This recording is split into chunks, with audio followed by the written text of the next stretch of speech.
I want to bring in Daniel Horowitz because, Daniel, you have done a lot of work on this, and you started this years ago, but you really have boiled this down to what's happening next week. Daniel Horowitz, writer for TheBlaze and Conservative Review. Daniel, tell me what's happening here. Well, great to be back with you, and I'll say it's worse than having our national sovereignty abrogated. It's really our bodily sovereignty. Typically, these international treaties would affect the sovereignty of our nation. This will affect our bodies because the wheel started to churn in the minds of those behind this entire COVID regime, the Great Reset, over the last year. Wow, the people are really acquiescing to this pretty easily. But they were a little bit perturbed that you did have Sweden, you had Florida, you had some areas doing their own thing. So their goal is to create a pandemic treaty that will synchronize and consolidate the control under these global authorities where they could basically lock you down. They could force, therapeutics on you, say, you're a public health threat. This is what you need to do. We're going to declare your region a public health emergency, and we can do anything we want. Now, they were working on that for a while, and I was always wondering where the Biden administration was because they support it. They were awfully quiet. Well, it turns out that they quietly submitted amendments to this 2005 international health regulations in January. No press conference, no press release on the whitehouse.gov website. Nothing. We sent them. Our White House sent them. Yep, they sent them, and you could see the strike through. Oh, yeah. And basically, the upshot of it is it takes away the determination of the state. The WHO Secretary General shall, instead of may, do this. Took out all the consultation requirements with the state. But we didn't even know about this until a few weeks ago. And they're going to submit it at this conference. And like you said, the reason they're doing this is because Biden knows he doesn't have 67 votes for a treaty. So like everything else they do, rather than a treaty, a law, really everything they did throughout COVID, you just do it executively or make an end run around it. So they're going to have a de facto treaty without calling it that. And that's the way they plan on getting this passed. And look, Biden claims to already have the support of Canada and most of Europe. So this puts the WHO in charge of really any kind of pandemic, any kind of traumatic event anywhere in the world. They're calling the shots, not our local or our national people, but the WHO, correct? Well, in plain English, China. And I think you can't discuss this WHO effort in a vacuum without noticing last week the Biden administration held this, what he called a global COVID summit. And the summation of everything that was said on that Zoom get-together was essentially there is a worse pandemic coming in the fall and winter. Now, how they would know that is kind of interesting, but I think we should take them seriously that they might know something that you and I don't. And they seem to be indicating that, maybe COVID wasn't quite that bad, but this is going to be really bad. Now, think about how Wuhan gaslit the world to respond in the way they did, and now you have a whole new level with Shanghai, and then now they're saying there's going to be an even worse pandemic that perhaps should engender a need for an even more severe lockdown like we're seeing in Shanghai. Are they saying that's coming? What they're trying to accomplish. Are they saying that's coming next winter? This coming fall, winter, yes. Because, this treaty, the changes kick in November. They don't kick in right away. You have to wait until next fall, right around election time when they kick in. So Glenn, the way I understand it is that under the current rules, a party could rescind their support, a state actor could rescind the support for the regulations within 18 months.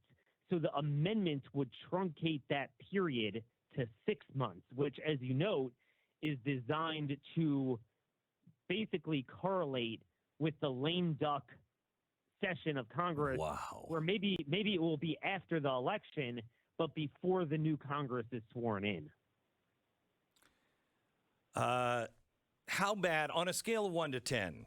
I mean, because everything is on fire right now, it seems like. And, you can only pay attention to so much.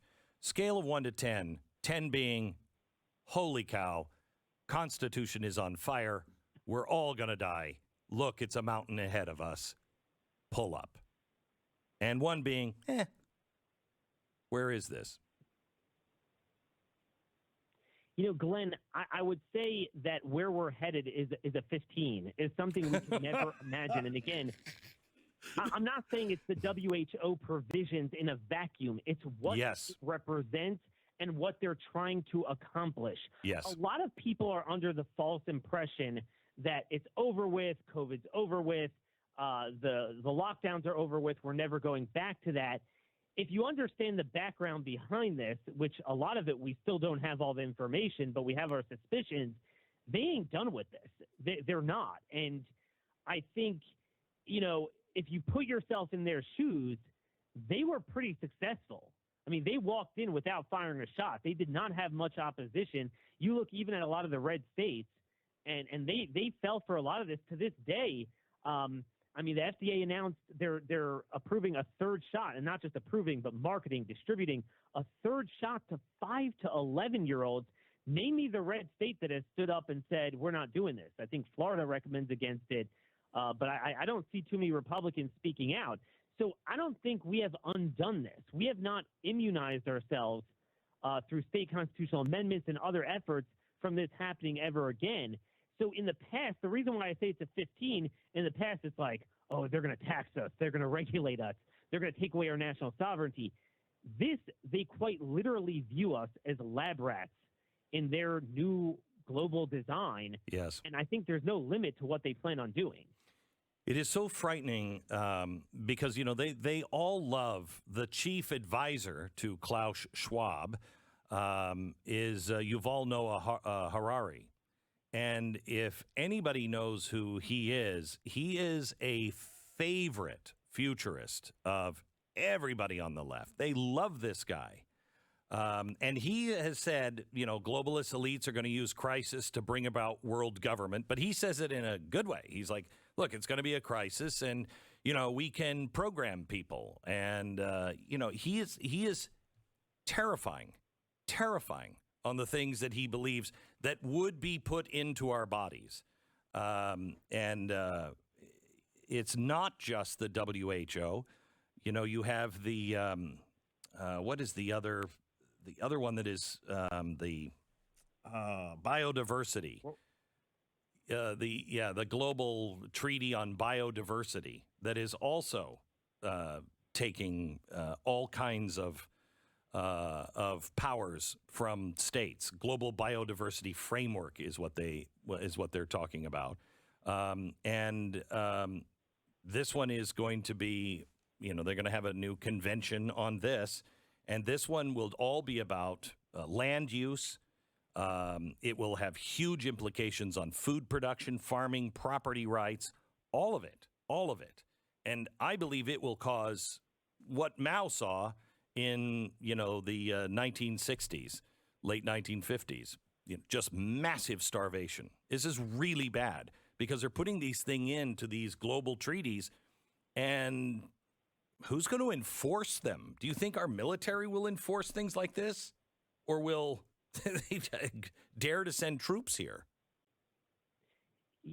Glenn, the sky is the limit. Until a couple of years ago, I would have laughed this off. I would have laughed off the comments of Klaus Schwab. Yeah, there's some crazies out there, but, they don't have any power. But I think after the past 2 years, we need to take this very seriously because they did succeed. I can't remember the name of the survivor of the Cambodia's killing fields. Did an interview on the Epoch Times a couple of days ago, and he noted that the way communism took root is the same guy could be the arsonist and the firefighter. And that's what they seem to do. They seem to induce these catalyzing events. Yes. With the pandemic, I mean, it clearly was not natural. Who and exactly what did it, we're still finding out, but it wasn't natural. It wasn't a 1 in 100-year natural event. So in other words, there's nothing stopping a new pandemic from coming. And then you have all the supply chain shortages, the sudden issues with the baby formula, land use issues, as you mentioned, Bill Gates and the Chinese buying up American land.